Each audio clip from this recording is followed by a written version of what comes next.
मानव मूल्य human values क्या होती हैं। मानव मूल्य में जिस शब्द को समझने की जरूरत है वह है मूल्य। सामान्य शब्दों में कह सकते हैं जिसका जितना महत्व है उसका उतना मूल्य।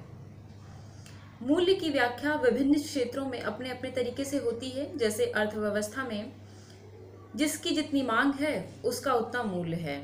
नीति शास्त्र में जो अनुचित है वह मूल्यहीन है और सौंदर्य शास्त्र में जो सुंदर है वह मूल्यवान है। मूल्यों का अर्थ सबसे गहरे नैतिक आदर्शों से होता है जिन्हें उपलब्ध करने के लिए नैतिक नियम इत्यादि बनाए जाते हैं।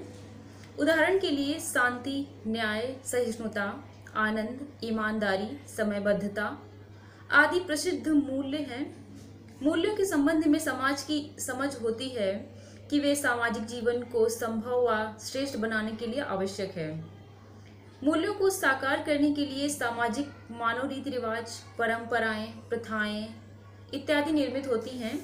उदाहरण के लिए बड़ों का आदर करना एक मूल्य है जिसकी अभिव्यक्ति के लिए बड़ों के पैर छूना आदि सामाजिक नियम बनाए गए हैं। विवाह संस्था भी एक रीति है जिसका उद्देश्य मनुष्यों की यौन तथा पारिवारिक आवश्यकताओं को शांतिपूर्ण तरीके से संतुष्ट करना है। अगर मूल्यों की विशेषताओं की बात की जाए तो नैतिक मूल्यों का विकास क्रम ही उनकी विशेषताएं तय करता है। कोई भी मूल्य प्रायः प्रारंभ में एक व्यक्तिगत आदत होता है जो उचित प्रतीत होने के कारण कालांतर में सामाजिक व्यवहार बन जाता है। जब यह सामाजिक व्यवहार कुछ प्रतिमानों के साथ मजबूती से स्थापित होता है तो एक परंपरा विकसित होती है जो कालांतर में समाज की अपेक्षाकृत मजबूत प्रथा बन जाती है। जैसे सती प्रथा। प्रथा का अनुपालन जब उग्रता एवं दृढ़ता से किया जाता है तो वह प्रथा लोक रीति कहलाती है। जैसे पशु बलि। किसी मूल्य के विकास का अपना चरण उसका संस्थागत स्वरूप होता है, जैसे विवाह संस्था। अगर और विशेषताओं की बात की जाए तो मूल्य आदर्श के रूप में होते हैं। जिस प्रकार किसी आदर्श को कभी भी पूर्णतः प्राप्त नहीं किया जा सकता, उसी प्रकार नैतिक मूल्यों की समाज में पूर्ण स्थापना नहीं की जा सकती। उस आदर्श की तरफ पहुंचने का प्रयत्न किया जाना चाहिए, जैसे न्याय, समानता एवं स्वतंत्रता का मूल्य। मूल्य जन्मजात नहीं होते, ये सीखे जाते हैं। मूल्यों को सीखने की प्रक्रिया समाजीकरण कहलाती है। जैसे बड़ों के पैर छूकर उन्हें सम्मान देने का मूल्य हम सीखते हैं। यदि मूल्य आनुवंशिक होते तो यह मूल्य विश्व के सभी समाजों में पाया जाता। मूल्य की स्थापना एक लंबे विकास क्रम के फलस्वरूप होती है, अतः ये अपेक्षा स्थिर होते हैं। मूल्यों में एक सोपान क्रम होता है।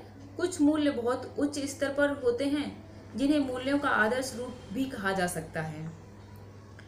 जैसे आनंद, शांति आदि मूल्य तो कुछ मूल्य सोपान क्रम में निचले स्तर पर होते हैं। किसी समाज विशेष के संदर्भ में मूल्य सापेक्षता वस्तुनिष्ठ होते हैं। जैसे हिंदू समाज में मृत्यु उपरांत दाह संस्कार करना अनिवार्य संस्कार माना जाता है। मूल्य अमूर्त होते हैं, एब्स्ट्रैक्ट। इनके बारे में सोचा जा सकता है। विभिन्न नैतिक प्रतिमान इनके मूर्त रूप होते हैं। अगर मूल्यों के प्रकार की बात की जाए तो मानवीय मूल्यों को प्रमुखतः दो भागों में बांटा जा सकता है, उद्देश्य की दृष्टि से तथा दृष्टिकोण की दृष्टि से।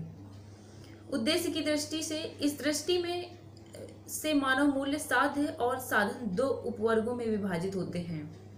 साध्य मूल्य वे हैं जिन्हें हम सदैव पाना चाहते हैं, जैसे शांति, संतोष, न्याय, स्वतंत्रता, समानता, ज्ञान आदि। साधन मूल्य वे हैं जिनके माध्यम से हम साध्य मूल्यों तक पहुंच सकते हैं, जैसे साहस, धैर्य, ईमानदारी, विनम्रता, उत्तरदायित्व आदि। और दृष्टिकोण की दृष्टि से मूल्यों के प्रकार की बात की जाए तो दृष्टिकोण की दृष्टि से भी मूल्यों को सकारात्मक और नकारात्मक दो उपवर्गों में बांटा जा सकता है। सकारात्मक मूल्य ऐसे मूल्य हैं जिनके होने को महत्व दिया जाता है, जैसे अहिंसा, शांति, न्याय आदि।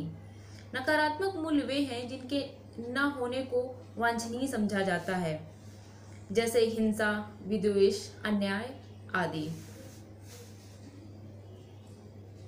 अगर मूल्य को विकसित करने में परिवार और समाज और शैक्षणिक संस्थाओं की भूमिका की बात करें तो मूल्यों के विकास में परिवार की भूमिका क्या होती है? तो मूल्यों के विकास में परिवार वह पहली सीढ़ी है जिस पर चढ़कर मानवीयता के लक्ष्य को पाना आसान लगता है। इसलिए परिवार कब, कैसे, कितना और किस प्रकार के मूल्यों को देना चाहता है, यह प्रश्न महत्वपूर्ण हो जाता है। 6 वर्ष तक की आयु एक ऐसा पायदान है जब बच्चा दूसरों के आचरण से सबसे अधिक प्रभावित होता है। इसलिए प्राथमिक स्तर पर मूल्य इसी उम्र में निर्धारित होते हैं। हालांकि बाद में भी मूल्य विकसित होते हैं, लेकिन प्रभाव का स्तर धीरे धीरे कम होता जाता है।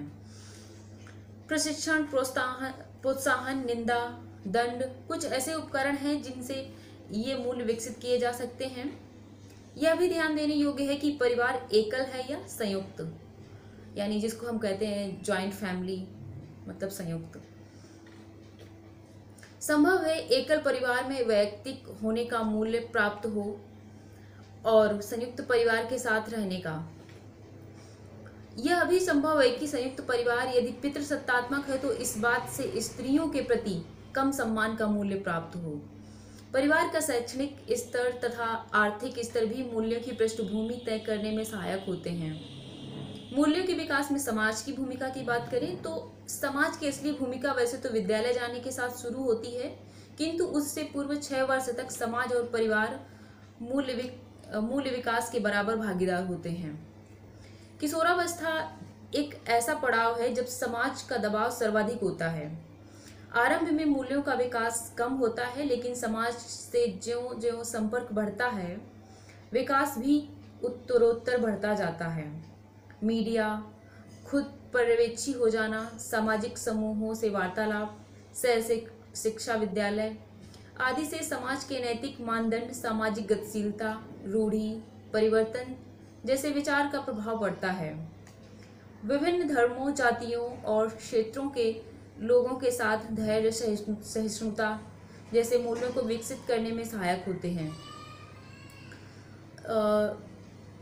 ध्यातव्य है कि सामाजिक प्रभाव अंतरक्रिया की मात्रा पर निर्भर करता है। जो जितना सामाजिक होगा उस पर समाज का उतना ही प्रभाव पड़ेगा। मूल्यों के विकास में शिक्षण संस्थानों की भूमिका की बात करें तो शिक्षण संस्थान 2 स्तरों पर मूल्य विकास में योगदान देते हैं। आधारभूत शिक्षा के आधार स्तर पर तथा उच्च शिक्षा के स्तर पर। आधारभूत मूल्यों का प्रभाव ज़्यादा होता है, जबकि उच्च शिक्षण संस्थान प्रायोगिक मूल्य का विकास कर पाते हैं। व्यक्तित्व परिवर्तन की संभावना उच्च स्तर पर ज़्यादा होती है। विभिन्न विचारधाराओं के संपर्क में आने का क्रम भी उच्च शिक्षण संस्थानों से ही शुरू होता है, जो मूल्यों को प्रभावित करते हैं, जैसे मार्क्सवादी विचार के संपर्क में आने से वर्ग संघर्ष को समझना आदि। विभिन्न पाठ्यक्रमों द्वारा स्वतंत्रता, समानता, अहिंसा, नैतिक शिक्षा का प्रभाव पड़ना। उदाहरण के लिए इतिहास के पाठ्यक्रम यदि गांधी जी का अन्याय के विरुद्ध खड़ा होना या सत्य, अहिंसा का पाठ प्राथमिक और उच्च शिक्षण संस्थान में पढ़ाया जाए तो इसका प्रभाव मूल्य विकास में निश्चित तौर पर सहायक होगा।